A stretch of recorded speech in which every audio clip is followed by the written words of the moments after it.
This is the Television Enthusiast Podcast, The Weekly Set. Episode 51, recorded April 7, 2016.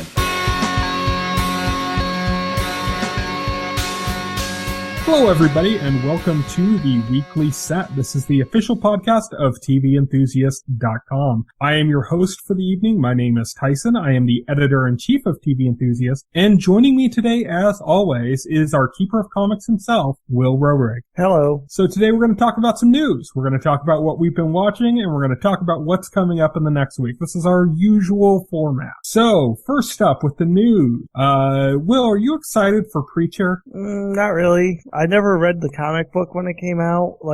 I know how praised and everything it is, but it just never came across as being my thing. And so I'm not terribly excited for the adaptation of it. So the creator of that comic book, a Preacher, created another comic book series, The Boys, called The Boys, and it's about a CIA task force trying to keep superheroes in check. Does that sound interesting to you? The premise would sound interesting, but then it's Garth Ennis, and it's gonna be, I just don't like Garth. I just don't like his approach. It's this super, he was all his stuff is super edgy to the point where you're gonna cut yourself on the edge. Seriously. I just never liked that. Back in the day when this stuff was comic books and it was big in the industry, and it always, Garth Ennis work always comes off as ow, the edge. And I'm just no, it's not interesting to me. So the reason we're talking about this is The Boys has just been picked up by Cinemax, and it is being developed by Seth Rogen and Evan Goldberg, who are developing Preacher, and is apparently going to be run by Eric Kripke, I believe. Either run by him or he's writing the pilot. Oh, that's interesting. And, that's Eric Kripke of Supernatural, and the first 5 seasons of Supernatural, and the creator of the show. Yeah, it's honestly, I saw the names, I saw the people attached, I was like, okay, this is kind of cool. I really want to see something from Eric Kripke, and I'm like, oh, it's something from the author of Preacher. That could be kind of in Eric Kripke's wheelhouse, that could work. And then I'm I read the description, and I'm like, don't we have 7 shows like this coming out? With almost the exact same description? Now, in all fairness, it could work. I'll give an example, Mark Millar. Mark Millar also happens to be really annoying, with the edge in his works. Mm-hmm. If you read anything with Mark Millar, he just does this annoying edgy stuff. And then but if you watch the movies adapt Wanted or Kick-Ass, the director Kingsman, Kingsman, the director, I think it's actually the same, not the same director on Wanted, but Kick-Ass and Kingsman had the same director, Matthew Vaughn. I think who did X-Men First Class as well. I think they did a good job of reining that stuff in and kind of putting out a more streamlined product with a lot less of Millar's typical excesses that you would find in the comic version, making it more of a watchable, viable product. So that could be the case here. So I don't think it's fair to write it off completely. I think the thing that is making me kind of a little negative on it is just the premise more than anything. Right.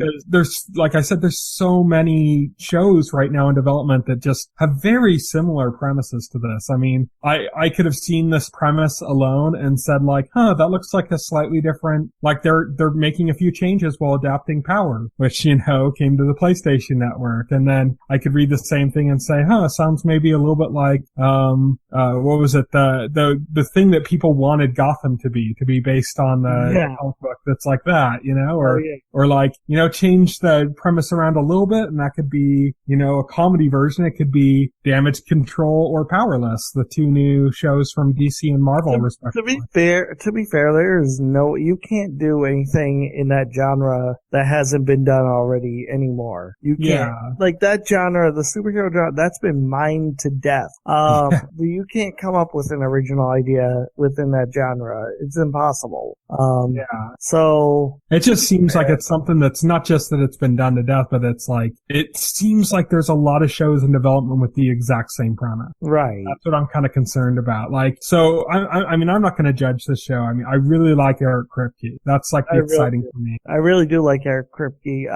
The key, yeah, I mean, I get what you're saying. I mean, I'm not surprised this is happening. We're in an era now where like any notable comic book from like the past 20 years is going to get an adaptation, it seems. And The Boys was So we're getting Doctor Strange. Yeah.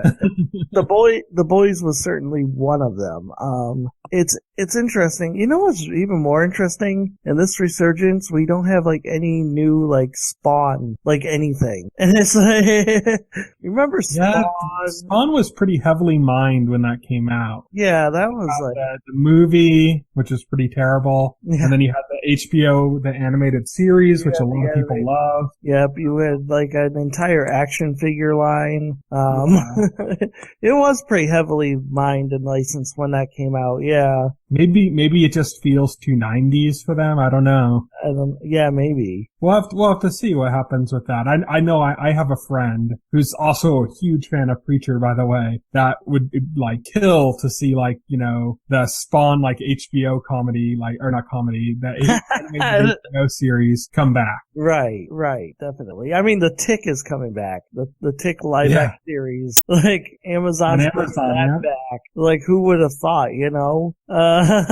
Yeah, that's really interesting. I wonder, I hear the tone on that's going to be a little different. I'm interested to see what they mean by that because, are they going to go not fully comedic? Because that would make sense. That would be weird and not make sense considering, the source material and everything that was made based on that source material. Yeah, that'd be weird. It's got the same producers as like the original live action series. Like the creator of The Tick is producing it along with, Patrick Warburton is also producing the new series, even if he's not starring in it. Mm-hmm.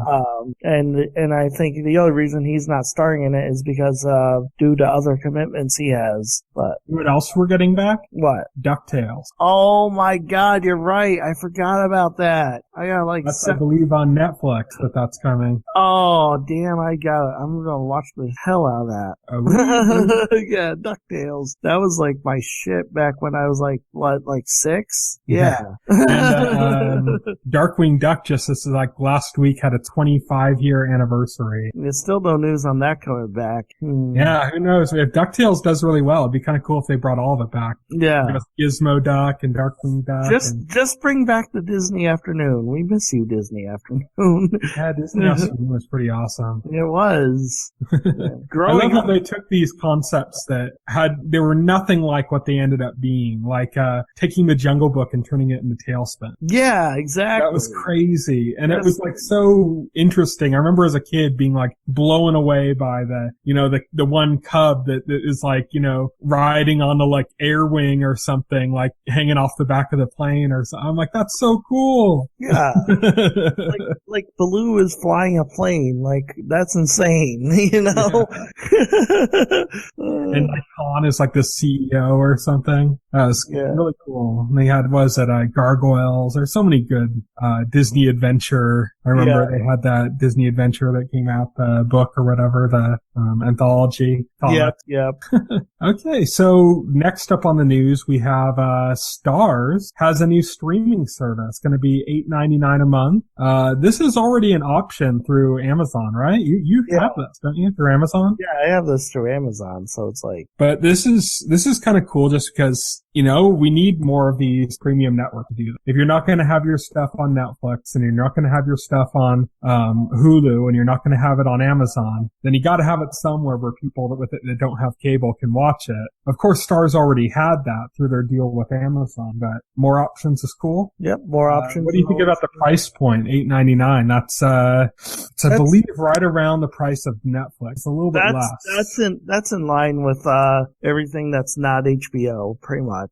Yeah. Like, so it's a little bit less than Netflix, a little bit more than the cheapest tier of Hulu. Of course, Hulu has ads, you know. Yeah. But Starz doesn't have, I don't know if they have enough content to really write that. You know what I mean? Like, they have some good shows, definitely. Starz has, Ash vs. Evil Dead, that's current, but, and then you go in their past shows, of course, you have Spartacus, which is awesome, and anybody who hasn't seen it should. And they have, Party Down, which is really good, and they have that pirate show, Black Sails, which is decent, and Outlander's fairly popular now, but that sounds like I just named off, like, oh, that's a pretty good lineup, but we're talking streaming, so, right. You know, like HBO says, hey, we got everything we have on HBO on our streaming service. That's a lot of stuff. You know, we're talking Sopranos, Deadwood, you know, Carnival, Boardwalk Empire, it's countless, you know? Yeah, HBO has like countless. And then Netflix, I just recently was looking at a list of they had like a redesign on their website, and I was going through there, and they had like all their originals lined up, and it wasn't even all of their originals, it was like most of them, because there are a few that I didn't see there, like I didn't see Sense8 there, I think, and still it was like 20 plus that shows on there. And it's crazy, you know, they got so much now. Starz is ramping up though, so maybe this is a good sign towards getting even more new content up, because I mean, my most anticipated show that's hasn't currently aired an episode yet is going to be on Starz, and that's American God. Right. So it definitely seems cool for me for that, but man, I really hope that Starz ramps up the content to go along with it. Because right now they're not going as content heavy as like HBO or Showtime. So what's the next news piece happening? So Phillip Pullman, the author of his Dark Materials, that's a book series. The first book in the series is called The Golden Compass. It was turned into a movie. Had what's his name? Had James Bond in it. Yeah. Well, they're gonna turn that into a TV series now. The whole like trilogy of the book. Nice. And it's coming to BBC. We don't know where it's coming in the US. It could be BBC America, but the like higher profile projects a lot of times often end up going somewhere else. Like it'll be a co-production between BBC and HBO or something like that. So I don't know where this is going to go, but the person that's bringing us over, his name is Jack Thorne, and he did. Have you ever heard of those mini series? They have a bunch of them called like This Is England, and then it has like a year after it, like This Is England 89 or something. Nope. Or This Is England 90, you know? And it kind of will focus on people in England, and I think it mostly focuses on like lower economic class people in England during that year. And it's like a series of mini-series, and he's the guy behind that. And he's also doing, he did The Last Panther, which is coming stateside. I'll talk about it later. It's coming up next week. And that's the one about the Pink Panthers, the thieves. And it's about them, and they're jewel thieves, I think. And, so he's the guy that's doing this. So, did you ever watch The Golden Compass or read the book? Nope. Wait, no, I watched The Golden Compass. I don't barely remember anything from that movie. Polar bears, remember? Yeah, I remember a polar bear and Nicole Kidman, and actually, no, I got that from the cover of the movie. I really don't remember anything from that. Well, it's going to be adapted as I wonder how they're going to do it, because the movie had some pretty extensive special effects, and of course when you go TV project you're going to like tone down a little bit from there, but I wonder how they're going to pull off like all the polar bear type stuff, you know, because there's a lot of that. I don't know, as long as it doesn't land on Freeform, they should have the budget. Oh God. Shadow Hunters. So our next piece of news up here is Beacon 23. This is a new TV series that's in development. It's based on a series of books, or novellas actually, and have since been released as like a single book. And it's about a lighthouse keeper of sorts, except in space. So they have these space beacons that are designed to kind of keep space travel safe. Beacon. But yeah, so they have these space beacons. They're kind of like lighthouses, where lighthouses are to warn the ships about rocks and stuff.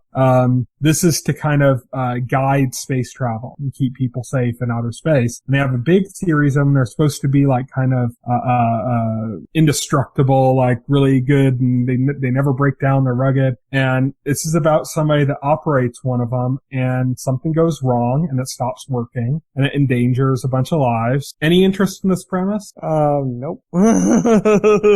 How about this, though? The guy that's going to be running this series is Josh Friedman, who was the showrunner for Terminator Sarah Connor Chronicle. I mean, we'll see. I don't know. It doesn't sound like it'd be exciting. Yeah, the premise is a little bit, but Josh Friedman, Sarah Connor Chronicles was really good. So I wonder, I'll have to see. I mean, I don't really know anything about the books besides just the general premise. But let's go on to the next piece of news here. Arrow, Season 5, Mr. Terrific has been up to series regular. Excited? I'm just gonna let my silence speak for itself. I'm like... I was about to check and see if you're still on the call. No. Just consider that like a verbal plain face, because that character is like so trash right now. They're all trash right now. This show is trash right now. Don't get me started. I haven't even watched the latest episode, but I gotta save it for Sunday because I think I'm gonna go into a rant. I'm not even gonna watch season 5, so I don't even care what happens in season 5. Okay, so let's move on. Let's talk about Game of Thrones is going to have a post show. This is kind of like The Walking Dead does with Talking Dead. Oh, that's cool. This show's going to be called After the Thrones, and it's going to be hosted by Andy Greenwald and Chris Ryan. No Chris Hardwick, no Sale. Those names probably mean nothing to you, but what's interesting is that the two of them run a podcast currently called Watch the Throne. Oh, nice. So they're basically taking what they were already doing as a podcast and making it into a bigger post-show type thing. We need to do this, Tyson. We need to do this for I don't know. We need to be After the Throne. We need to be I don't know, After the Flash, like the Flashers or something, and I don't know about that name. Well, our promo art will be wearing trench coats, so you can't see what's underneath them, or holding them close. Actually, yeah, we all we have to do is we have to write the CW, convince them. We do a thing every week where we talk about the Flash, and so we would like to just have a show on your network after the Flash where we talk about the Flash. And they'll say, "Sorry, we can't do that, but would you like to do it for Arrow?" Yeah.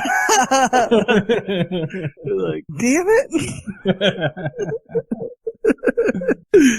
So this Game of Thrones after show, this isn't going to be directly after in the way that The Talking Dead is. This is going to be the next day, and it's going to be not on HBO itself, but on HBO Go, HBO Now, and On Demand. So it's almost like a bonus feature. That makes sense.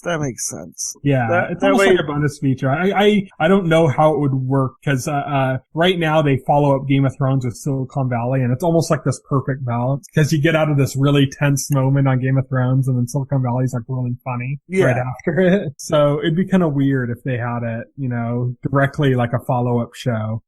Plus, even though Talking Dead is cool and all, I've seen a lot of those post-show shows that they've done for other shows, and most of them aren't that great. No, just Talking Dead. One for Sons of Anarchy in its final season, that was pretty bad. I saw one for Teen Wolf on MTV. That one was atrocious. It was really bad.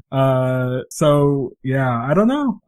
But I think the idea that these are some podcasters that were already covering the subject matter, that bodes well. Nice. And our final piece of news for the week is, Westworld is back in production. This is a series, based on the movie that came out in the 70s of the same name. It's from Jonathan Nolan, who's, Christopher Nolan's brother. Christopher Nolan, the director. This is a series that maybe will come out sometime before we die. We don't really know. It was in production. Something happened. I guess something went wrong. There were some issues. It was put on hiatus. It's gone back into production. Yay, back in production for a 2023 release. It's interesting because the cast on the show is crazy. It is. And I'm kind of surprised that they're able to take a hiatus like this with this kind of cast. I'm surprised too. I just totally expected them to come out and say, yeah, okay, it's canceled. We're sorry. But after this point in time, but yeah, like, I'm glad it's still alive. It sounds like it'd be a good show, but yeesh, the production on this certainly is troubled. Oh yeah. Yeah, it's like, I don't know, like HBO, this has been like, systematic with like HBO so far with their programming, because HBO like has lately been struggling with their programming. They used to be like a premier boutique, programmer, but now they like True Detective season 2 bombed completely, like creatively and ratings wise. True Blood ended, and that show before it ended had turned really bad. Yeah, that show ended, like they can't, like they're having trouble, like Westworld was supposed to be like one of their major new shows, and they're having trouble just getting that made. They canceled like a bunch of other shows that weren't really working out for them. Oh yeah, they had shows in development like David Fincher doing an adaptation of Utopia, which is a really good British show that we don't have here, unfortunately. And him being involved, and he said he was going to direct every episode. It's like, wow, that's really cool. Nope, not going to happen. Nope. Hey, well, they have a Martin Scorsese show with Vinyl, and they still have Game of Thrones, which is huge, and Silicon Valley, which is really well received. So we'll have to see how they can hang on. They know they're competing against Netflix now, so they got to be stepping up their game, or trying to at least. Yeah, they got to be doing something. So that brings us to end of our news. Now we're going to be talking about the shows we have been watching this week. So our two main topics of discussion are going to be The Magicians and 11/22/63. We have 2 episodes of each of those. We normally talk about 1 episode a week on that, but our last podcast was our 50th, and we did a special Advocates of Great Television discussion, so we didn't get to The Magicians or 11/22/63. So after this, Magicians still has 1 episode left in its season. 11/22/63 has officially ended, and it's not for the season. It's done. It's a complete story. It's wrapped up. Let's get started with The Magicians. Now, we're going to be talking about episode 11 and episode 12. That's Remedial Battle Magic and 39 Grave. Beware of spoilers. We're going to be talking fully about The Magicians. We're not going to be holding anything back. So, this is the episodes in which they find out basically that the beast is going to kill them all. Yeah, pretty much. They cast a probability spell, and like every scenario they play out ends up with them dead, except for the scenario in which they go to Phillip, which they know ends in just white, just like a white light. What happens? They have no idea what happens, and so like they just assume that just means they die there too. But Quentin is like, okay, well, we got like 7 eventualities where we die and 1 where it's ambiguous. Why not just go with the ambiguous eventuality, because that seems like the best bet. Definitely. It's like Unfortunately, though, that means that they have to go in the same way that Penny did. They have to go through the Netherlands. And when Penny went through the Netherlands last time, there were a bunch of people using battle magic that worked for the beast. Yeah, and they don't know battle magic at all. So that means they have to learn battle magic. They have to take a crash course in battle magic. And it turns out it's not easy to perform at all. It seems like emotions get in the way of using battle magic. That seems to be the issue. And they end up finding a solution to that by visiting Katie. They visit her at what's her name? God, just lost it. At Julia's house or apartment. Yep. And they run into Katie, who's there, and they're able to talk to her about how she knew battle magic and what they could do. And she's basically like, okay, well, you have to like meditate for like 10 years, and Yeah, I know. And they're like, okay, just give us a crash course. And she's like, well, that's not going to work. So the one thing that they were able to find out through her is that they can use these talismans to pull their emotions out of them and make them very clear-headed and able to do battle magic if they practice it enough. But then once they return their emotions back to themselves, it's like super emotions. It's like they they come back strong. Holy shit. Yeah, it was kind of funny watching when they first did that, with them just kind of being crippled by their emotions. They're just like falling over and crying, and it's like... Oh, yeah. It was pretty funny. But yeah, they decide to start doing that. There's a bit of a split in the group because Alice and Penny decide that they want to try to figure out how to do it without using the talismans, whereas Quentin, Elliot, and Margot are all like, screw that, we're just gonna use the talismans. That's our best bet. We can't do it otherwise. Because of this divide, it ends up at the end of the first episode this week with Elliot, Quentin, and Margot all in bed together, and we see some quick flashes of them having a threesome. They had a threesome, yeah. Which with the final reveal of the episode being Alice at the foot of the bed, having seen them, and being just really pissed. Pretty much, which leads us into the next episode where everybody's emotions is running extremely high now because of that whole tryst. And Penny doesn't know what's going on, and he's there. He can't read minds because he's got that thing on his neck or whatever that's limiting his power. Yeah. So that the beast can't make suicide himself. Yeah, so that the beast can't get in his head.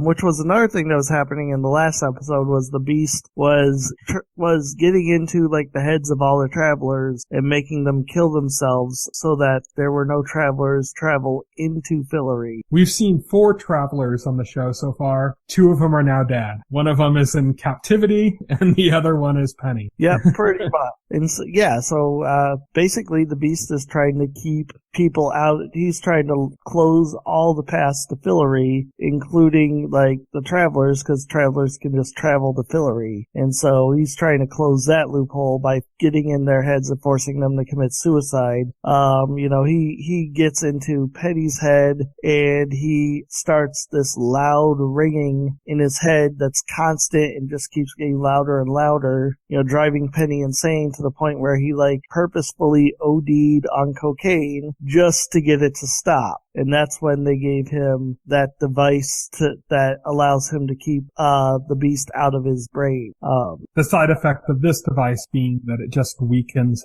his natural defenses to an attack like that. Right. Which means that's probably going to come into play at a later point. That's right. Yeah, exactly. So it's not a perfect solution. But it seems to be working so far so good.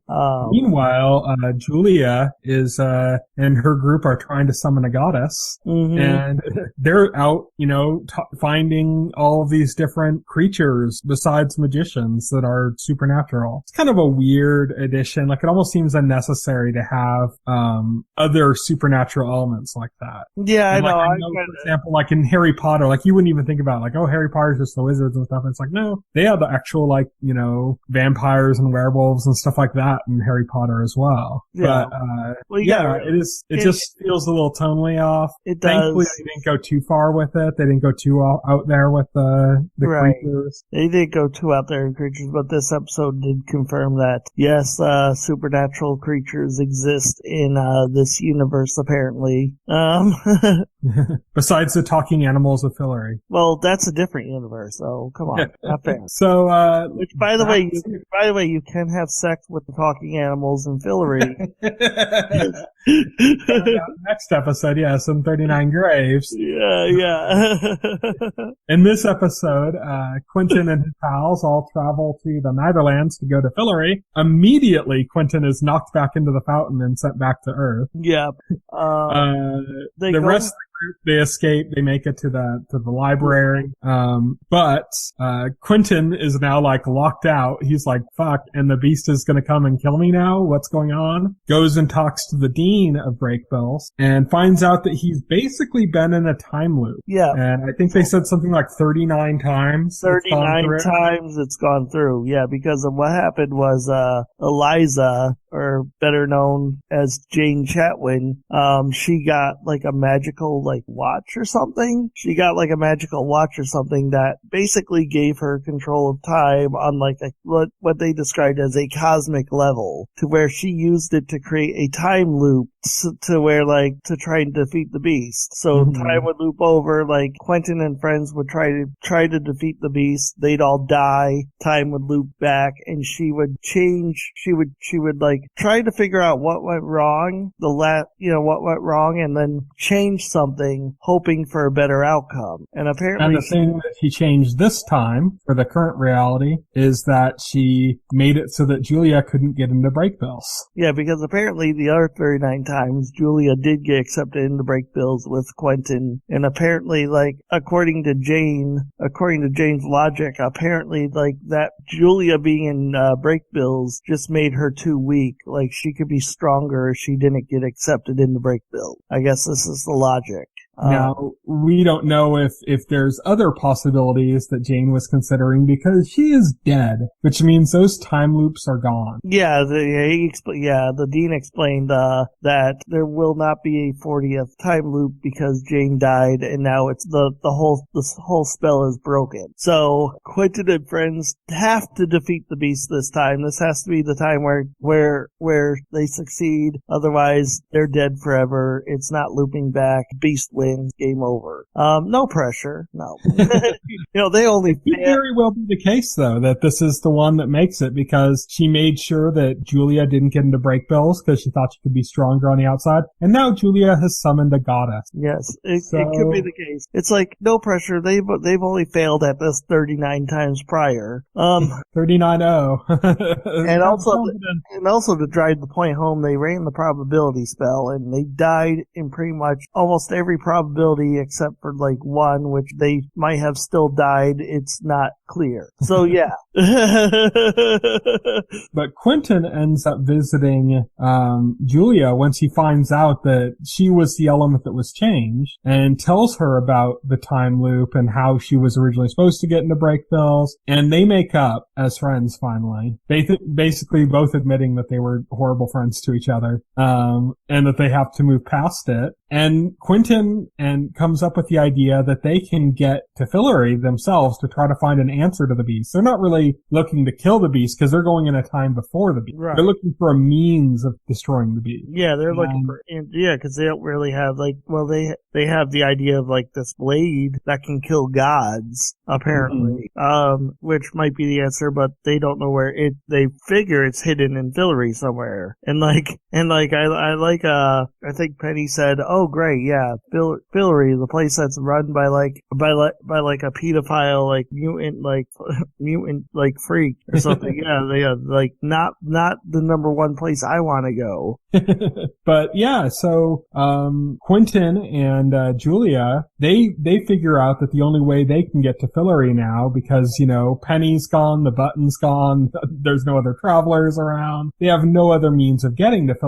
The one thing they do know is they know the times in which Jane went to Phillip. Yeah. And so somehow they figure out that, hey, we can't get to Phillip. Easier idea. Let's go back in time. Yeah, let's go back in time to a time where Jane went to Phillip and follow her. But the thing is, it's not that clear cut. They can't pick what time to go to. They got like this time travel like deal where they gotta go through and they gotta pick they gotta find like a spot. Like they can only, I don't think I quite understood this part. They can only go to like predetermined points in time or something. So they find this group of students tried to go back and kill Hitler, and they ended up getting killed by Hitler in the process. But it turns out that the date they went to kill Hitler, 1942, was like just 2 days before Jane Chatwin went to Phillip.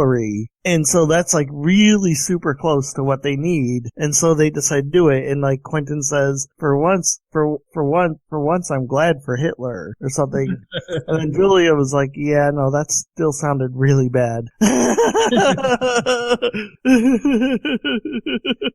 So they're in Phillip now. This is the first time we've seen Phillip outside of stories about Jane and like Quentin's dreams and stuff like that. So we actually see for real armies main characters in Fillory. We'd seen the Netherlands, we'd never seen Fillory, now we have. And so it looks very, I don't know, kind of Wizard of Oz-esque, Narnia-esque. Yeah, it does. Well, I mean, that's the point.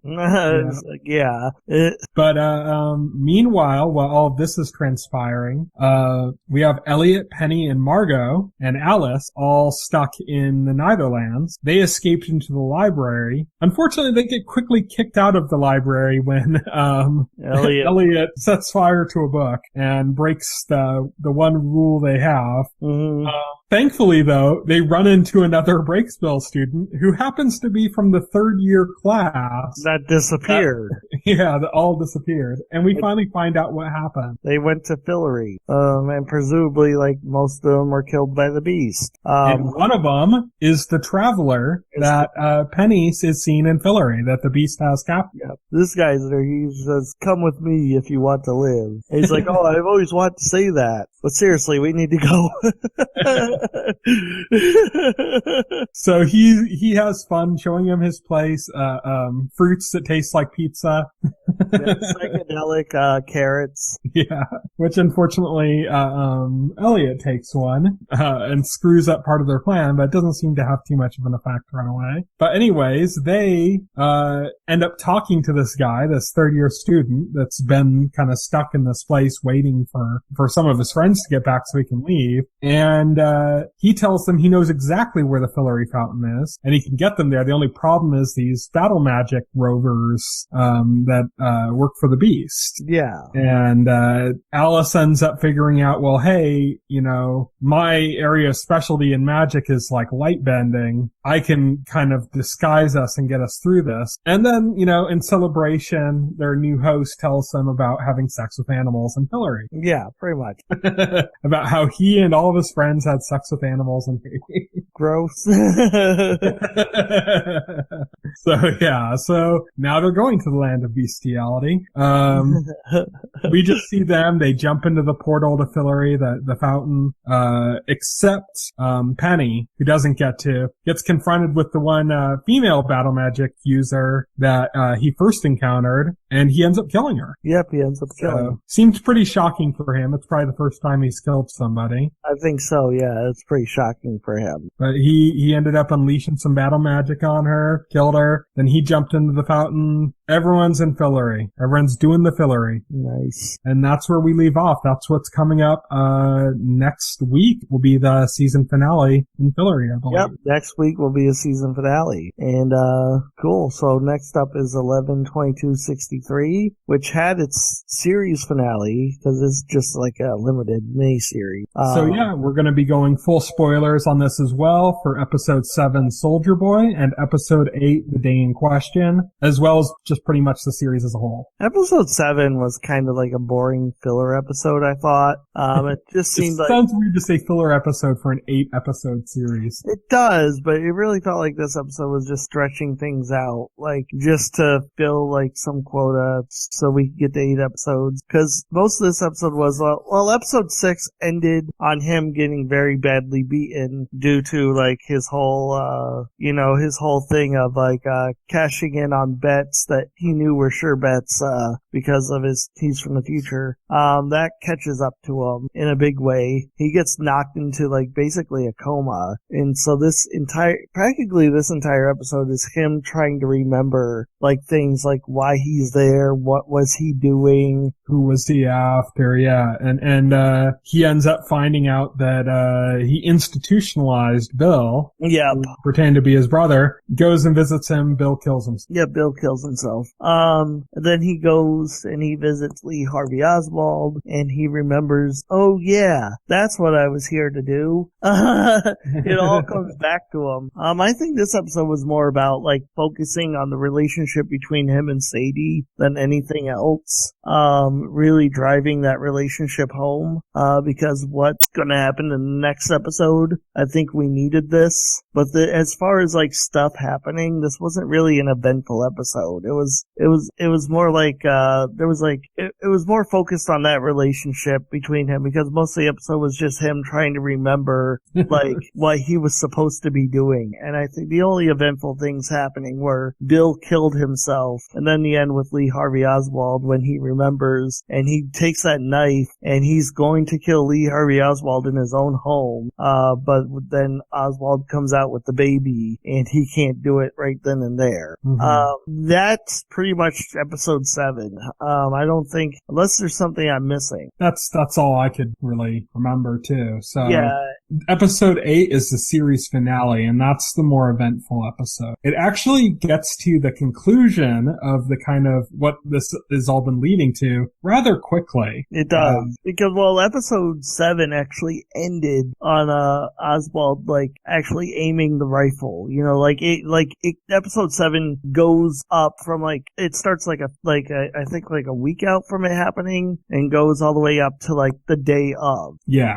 And it ends right there. So, like, episode 8 is literally the day of shit is happening. So this is actually a super eventful episode, because it was kind of cool watching him run, like, past the grassy knoll and into the book depository, and you see the guy with the umbrella. And, like, if you've ever seen JFK, like the Oliver Stone film, or any of this other stuff, it's like, oh, it's all these kind of, like, weird elements that people have all these theories about and stuff, you know? And you see them all kind of happening around him as he's running to the book depository with Sadie. Yeah.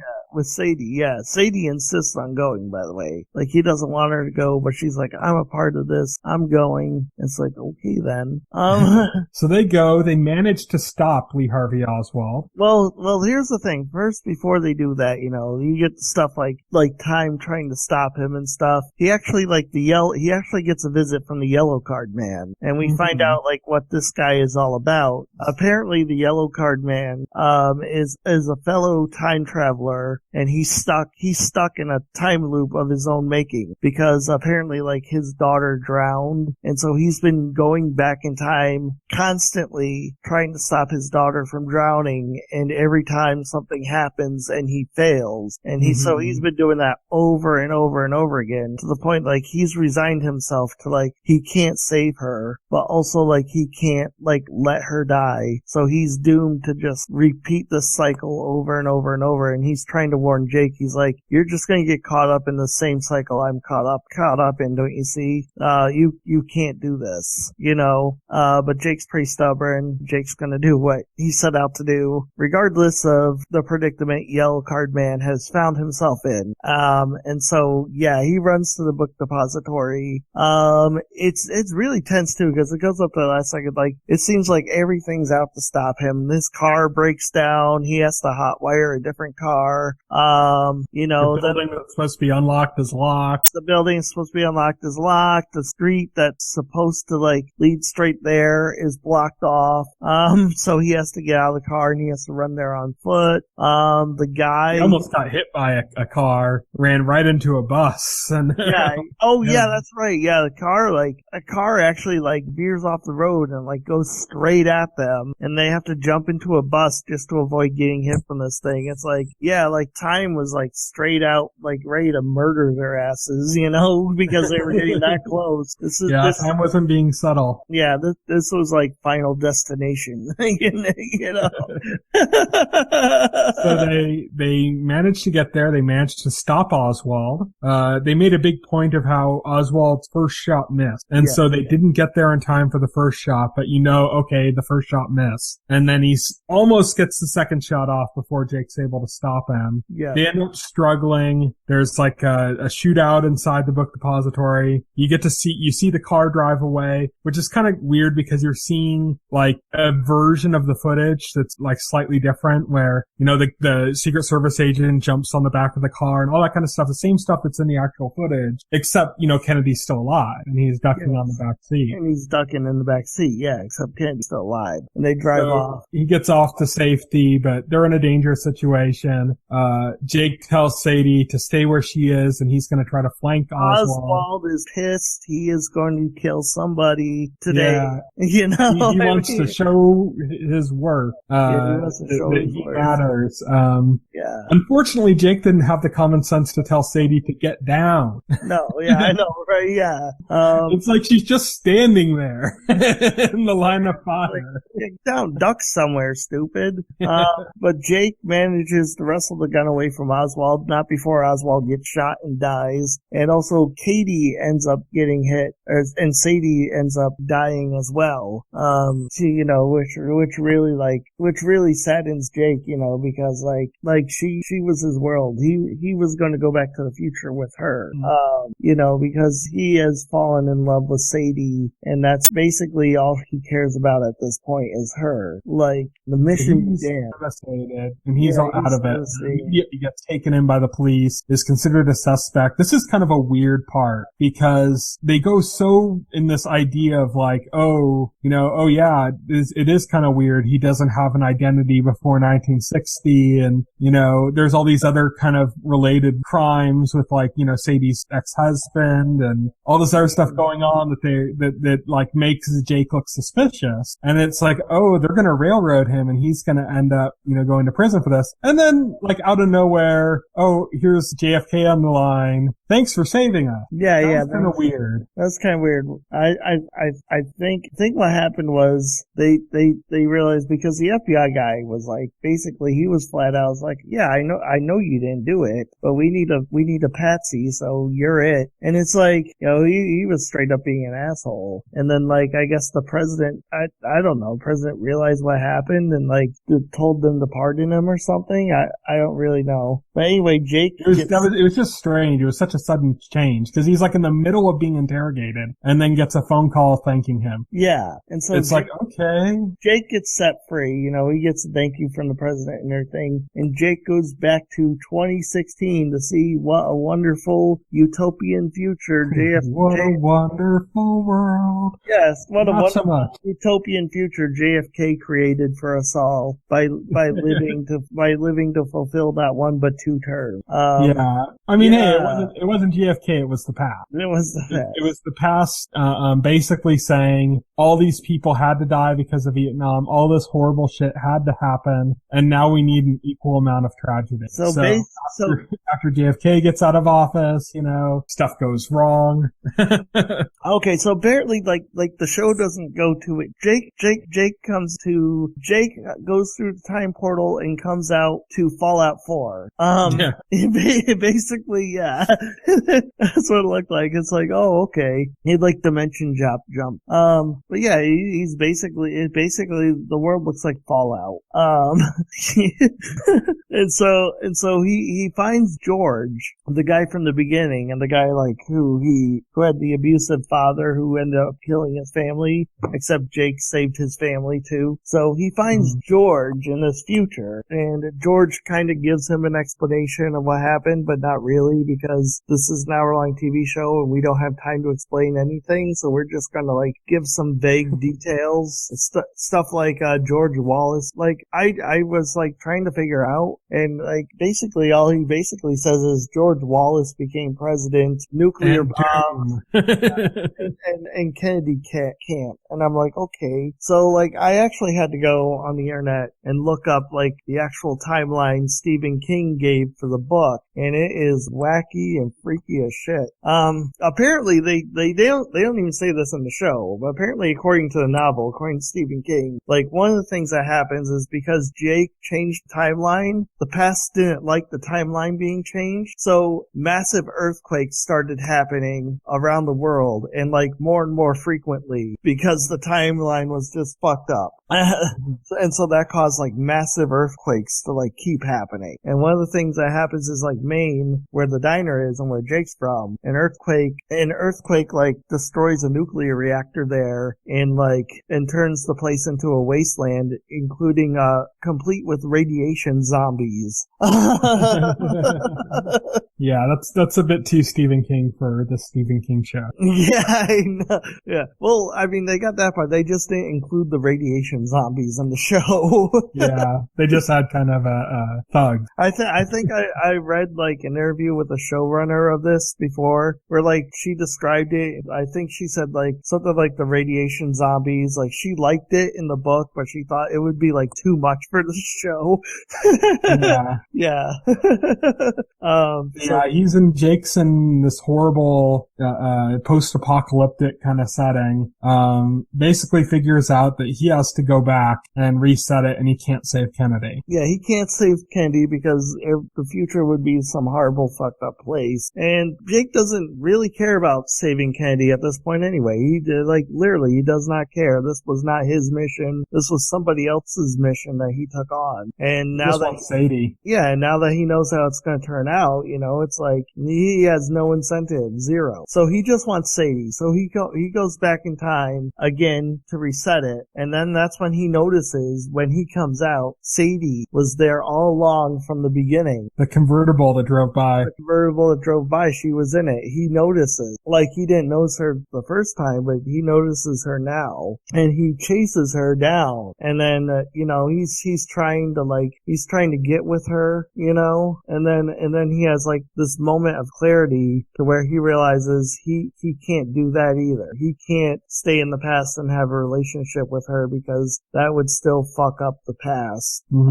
And nothing good would come of it. Like he realized, I think like the yellow card man like makes him realize that no matter what he does, she's just gonna end up dead. Mm-hmm. And so he can't stay there because of that. And so he gives up on that and he goes back to the future one more time and he comes out and everything's like the same as he left it. And then like at the end, he looks up Sadie, he looks up what she's doing now. He finds out that she is being honored, or a woman of like the century or something. Yeah, some kind of a award she's getting at the school they were working at. And he goes there and he gets a dance with old Sadie. And that was kind of like the end of the series. Mm-hmm. So what are your thoughts like on the series as a whole now, looking back? I thought it was a good series. It had like a lot of intense moments. Being Stephen King, there was a lot of tension. I thought like as a period drama, it really worked. I think it like kind of gave a good representation of the period. I'm not an expert, so I can't like speak to like the authenticity of it, but it seemed authentic to me at least. Yeah. I think there were a few missteps. In the first episode, there was a bit of over-exposition at points that we talked about. Yeah. The kind of transition from we're going to railroad you as a criminal to JFK thanking him was kind of weird in the finale. I think some of that is due to the fact that it's only 8 episodes. So I think it like made I think some of that made me feel like they had to like rush some things or like condense some things just to get it into 8 episodes, which feels weird to say because then they could have done it almost better with less episodes, but by making it a more focused story. Yeah, but then it's weird to say that because this weird point between making it something that's say like 2 hours long or 3 hours long and something that's longer and allows for more detail. They kind of fell in like a very weird number of episodes that didn't quite work. Right, exactly. Like it could have worked if there were more episodes and it could have worked if there were less episodes. But it didn't quite work. It's like they had to like shove some stuff in there to fill it out, but not enough to really get into much more deeply into like the character story. Yeah, definitely. So that wraps up our discussion of 11/22/63. Lastly, we're just going to talk about what's coming up in the next week, and then we're going to wrap. So Friday, April 8th, that's today pretty much for anybody listening to the podcast. Catastrophe Season 2 comes to Amazon. On Saturday, April 9th, 2016, Outlander comes back to Starz. On Sunday, April 10th, 2016, Fear the Walking Dead debuts now that The Walking Dead proper has finished its season, much to the ire of many fans. Fans were pissed about the way The Walking Dead season finale ended. There was a lot of tension building up to like, oh, there's going to be this big moment. There's going to be this significant character death. And there was a significant character death. Unfortunately, they didn't reveal who died. And fans thought that was kind of a gimmick and got really pissed. We'll have to see if they stick around for Fear the Walking Dead or if they take that out on the spinoff. Monday, April 11th on 2016, The Detour comes to TV PBS. This is a pretty funny looking show, and it's already gotten a second season. And Hunters comes to Sci-Fi. This is one that when we did our spring preview, none of us were all that impressed with, but we'll have to see. I have 2 screeners, the first 2 episodes, so I might check that out. And lastly, Wednesday, April 13th, The Last Panthers, or the Pink Panthers, I believe, comes to, I know it's The Last Panthers, about the Pink Panthers, comes to Sundance. I referenced this earlier because the new His Dark Materials series that's coming to the BBC is from the same guy that did this show. So if you're interested in His Dark Material books and you want to kind of see what the guy's done before, check out The Last Panthers on Sundance on April 13th. And that's it for the week. That's what's coming up. So thank you everybody for listening to the Weekly Set Podcast. This is the official podcast of TVEnthusiast.com. I was your